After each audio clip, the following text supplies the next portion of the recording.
Daily Bihar newspaper analysis के इस session में हम लोग देखेंगे हिंदुस्तान, प्रभात खबर, दैनिक जागरण या फिर जनसत्ता में जो भी बीपीएससी या फिर बिहार के किसी भी कॉम्पिटिटिव एग्जाम के पॉइंट ऑफ व्यू से न्यूज आए हुए हैं, चाहे वो नेशनल हो, इंटरनेशनल हो या फिर बिहार से संबंधित न्यूज हो, उन सबको इस न्यूज़पेपर के इस सेशन में हम लोग देखेंगे।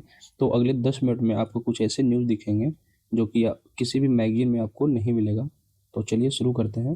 पहला न्यूज है, बिहार की 10 नदियों को मिलेगा पुनर्जीवन। इन नदियों में गाद की समस्या है।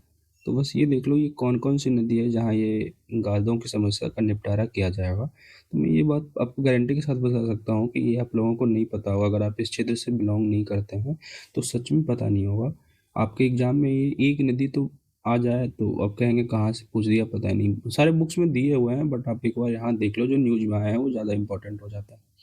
बाया नदी का संबंध वैशाली और समस्तीपुर से है।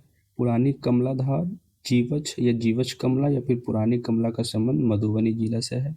बलान रिवर जो है ये समस्तीपुर में बहती है। रमजान रिवर जो है किशनगंज में बहती है। और सुरसर रिवर जो है ये सुपौल में बहती है। तिलावे रिवर सहरसा में बहती है। और इसके अलावा जो लास्ट में अधियारा रिवर है ये नालंदा में बहती है। तो आप एक बार इसको पॉज करके फिर से पढ़ लो, ताकि एग्जाम में अगर ये किसी नदी के बारे में आए तो आपके माइंड में ये क्लिक हो जाए और ऑप्शन टिक हो जाए। इससे संबंधित बस यही है। आपको एग्जाम में किसी मैगी में नहीं मिलेगा, बस ये ध्यान रखना, इस वजह से पढ़ लो। तो अब नेक्स्ट न्यूज़ देखते हैं क्या है। दूसरा न्यूज़ है, पीएम ई बस योजना को लागू करने में पिछड़े हैं जो राज्य हैं। आपके एग्जाम में जो पॉइंट आएंगे कि पीएम ई बस योजना का संबंध क्या है या इसका उद्देश्य क्या है, तो ध्यान रखो, आम नागरिकों को बेहतर, किफ़ायती व स्वच्छ सार्वजनिक परिवहन सेवाएं उपलब्ध कराने के लिए शुरू की गई थी। और ये योजना 16 अगस्त 2023 को शुरुआत की गई थी, इसका लॉन्च किया गया था पीएम ई बस योजना का। और इसका जो नोडल मिनिस्ट्री अगर कभी कभी पूछता है तो वो याद रखो महुआ होगा, ministry of housing and urban affairs, जो कि अभी इसके मंत्री हैं मनोहर खट्टर। और इसके अलावा ये अगले 10 सालों के लिए संचालित होगा। और एक चीज़ ध्यान रखना कि किन किन शहरों में ये चलेगी। तो ये जो है ना, 2011 की जनसंख्या के अकॉर्डिंग जिस शहर की जनसंख्या 3 लाख से 40 लाख तक होगी, वहाँ ये नियमित रूप से चलाई जाएगी। तो इसमें अपना जो बिहार है राज्य, वो भी इसमें आगे आया हुआ है। तो सारे स्टेट का नाम दो, बट ये स्टेट इतना है कि आपसे पूछेगा नहीं। बस इसका ध्यान रखना है कि पीएम ई बस योजना किससे संबंधित, इसका उद्देश्य क्या है और इसका लॉन्च कब हुआ, इसका मिनिस्ट्री क्या है। ठीक है, अब नेक्स्ट न्यूज़ देखते हैं। सीएसआर से संबंधित है। सीएसआर कॉर्पोरेट सोशल रिस्पॉन्सिबिलिटी जो है, इससे संबंधित न्यूज है कि देश के मुकाबले बिहार में केवल 0.74% सीएसआर खर्च होता है। तो ये देखो कैसे कितना हो रहा है। 2021-22 में बिहार में, 21-22 की बात हो या फिर 22-23 या फिर 23-24, इसमें बिहार में केवल जो कुल देश में जो सीएसआर खर्च हुआ है उसका मात्र 0.6 से लेकर 0.74 या 78% तक ही हुआ है। तो ये ध्यान रखना, बिहार की जनसंख्या लगभग 9 से 10% है पूरे देश की जनसंख्या का, लेकिन अगर सीएसआर में खर्च की बात हो रही है जिसमें 1% से भी कम खर्च है, तो ये काफ़ी चिंताजनक है। तो लेकिन आपको एग्जाम में ये नहीं आएगा कि कितना खर्च हुआ नहीं हुआ, ये ध्यान रखो सीएसआर है क्या। तो यहाँ देखो, 2013 में कंपनी एक्ट आया था। 2013 में क्या आया था, कंपनी एक्ट आया था, जो कि 2014 से लागू हुआ था। इसमें ये बताया गया था कि जिस भी कंपनी का नेट वर्थ 500 करोड़ या उससे अधिक होगा, या फिर किसी कंपनी का टर्नओवर 1000 या उससे अधिक होगा, या फिर किसी कंपनी का नेट प्रॉफिट 5 करोड़ या उससे अधिक होगा, तो उन कंपनीज पे ये अनिवार्य बनाया गया कि वो पिछले 3 वर्षों के जो औसत उसके लाभ होंगे, दैट मीन्स औसत प्रॉफिट होगा, उसके कम से कम 2% जो है उसको सोशल सेक्टर में खर्च करना पड़ेगा, ताकि वो सोसाइटी से ही तो वो अर्निंग कर रहे हैं, तो उसका एक कर्तव्य बनता है कि उस अर्निंग की एक मात्रा सोसाइटी में खर्च करे। इसको ध्यान रखना है। इसी को सोशल रिस्पॉन्सिबिलिटी कहते हैं, कॉर्पोरेट सोशल रिस्पॉन्सिबिलिटी। इसका संबंध कंपनी अधिनियम 2013 से है, जो कि 2014 में लागू हुआ। और भारत जो है दुनिया में ऐसा पहला देश है जिसने कि सीएसआर के खर्च कानूनन अनिवार्य बनाया है। तो इससे यही है, आपको क्वेश्चन आ सकता है सीएसआर क्या है, तो आप बता देंगे आप अच्छे से।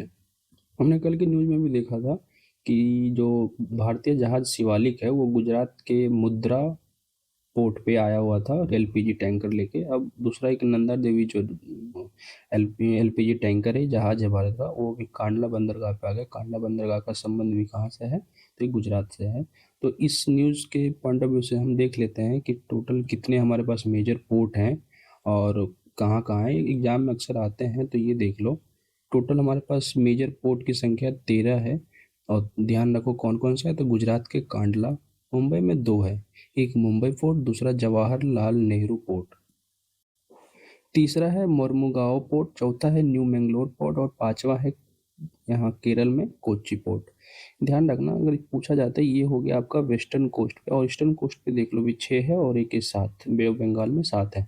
एक तूतीकोरन तमिलनाडु का, चेन्नई पोर्ट तमिलनाडु, और एन्नौर पोर्ट जो है इसको कमारजार पोर्ट भी बोलते हैं, ये भी तमिलनाडु में है। इसके अलावा विशाखापत्तनम पोर्ट है जो कि आंध्र प्रदेश में, ये इंडिया का सबसे डीपेस्ट पोर्ट है। उसके अलावा उड़ीसा में पारादीप पोर्ट, और इंडिया का एकमात्र जो रिवर पे बेस्ड है पोर्ट वो है कोलकाता या हल्दिया पोर्ट कह लो, दोनों एक ही है। इसके अलावा यहाँ देखो अंडमान निकोबार में होगा तो पोर्ट क्लियर एक पोर्ट है।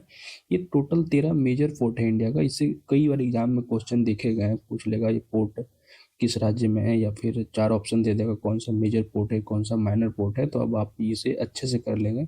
अभी जो टैंकर आया है कांडला पोर्ट पे आया है। एक आप ध्यान रखेंगे जो कल आया था आई एन एस शिवालिक जो आया था वो मुद्रा पोर्ट पे आया था, कर्नाटक यहाँ गुजरात में ही है, बट वो कोई मेजर पोर्ट नहीं है, तो अच्छे से ध्यान रखेंगे। अब नेक्स्ट न्यूज़ देखते हैं। बिहार से संबंधित न्यूज है। जो पटना गया का पोर्ट है, पटना गया का एनएच है, पटना गया डोभी एनएच है, वहाँ ग्रीन कॉरिडोर बनाया जाएगा। क्या बनाया जाएगा? ग्रीन कॉरिडोर बनाया जाएगा। मेनली इसमें यही किया जाता है कि जो रोड के दोनों किनारे हैं ना, उस इस प्रोजेक्ट के तहत तो सड़क के दोनों किनारे बड़े पैमाने पर फलदार पौधे लगाए जाएंगे। इसी को ग्रीन कॉरिडोर बोला जा रहा है यहाँ पे। बस ये ध्यान रखो। इसकी जानकारी किन्होंने दी है? तो बिहार के पर्यावरण मंत्री हैं प्रमोद कुमार। पर्यावरण वन एवं जलवायु परिवर्तन मंत्री कौन है? तो प्रमोद कुमार। इस पॉइंट को भी याद रख लो, क्या पता कभी आ भी जाए। तो अब नेक्स्ट न्यूज़ देखो। नेक्स्ट न्यूज ह्यूमैनिटेरियन अवार्ड से संबंधित है जो कि नीता अंबानी को मिला है। ह्यूमैनिटेरियन अवार्ड किन्हें मिला है? तो नीता अंबानी को मिला है। और ये कौन दे रहा है? ये इन्हें Kalinga Institute of Social Science के द्वारा दिया जा रहा है। तो अगर एग्जाम में ऐसे तो सवाल आते हैं, आप देखे होंगे प्रीलिम्स के, बीपीएससी प्रीलिम्स या फिर यूपीएसआई बिहारएसआई के पेपर देखे होंगे, तो ह्यूमैनिटेरियन अवार्ड किन्हें मिला? तो नीता अंबानी को मिला है। और ये नीता अंबानी क्या है? तो रिलायंस फाउंडेशन के संस्थापक और चेयरपर्सन है। अब नेक्स्ट न्यूज़ देखिए। यूएन से संबंधित न्यूज है जहाँ की भारत ने पाकिस्तान को सुनाई खरी खोटी। तो यहाँ से क्या किन मुद्दों पे था ये मत जानो, बस ये ध्यान रखो जो आपके एग्जाम में बीपीएससी में तो कई बार मैंने देखा है ऐसे सवाल आए हुए हैं। यूएन में भारत के स्थायी प्रतिनिधि कौन है? तो ये हैं पर्वतनेनी हरीश। अगर पूछता है कि यूएन में भारत के स्थायी प्रतिनिधित्व कौन है, तो बताना है पर्वतनेनी हरीश। अब आप ही बताओ, पाक को क्यों नहीं खरी खोटी सुनाया जाए? पर देखो पाकिस्तान की क्या हरकत है। पाकिस्तान ने काबुल पर हवाई हमले के, वहाँ एक अस्पताल था उस पर 400 लोगों की मौत हो गई। ये किस तरीके के दिमाग लगा के युद्ध कर रहे हैं समझ में ही नहीं आ रही। ये अफगानिस्तान में हो रहा है, तो इन वजहों से आरोप लगाया जा रहा है या खरी खोटी सुनाई जा रही है। देखो अब इससे संबंधित सवाल तो नहीं आएंगे, अगर आएंगे तो बस यही आएंगे पर्वतनेनी हरीश जी के बारे में। आज के डिस्कशन में बस इतना ही था।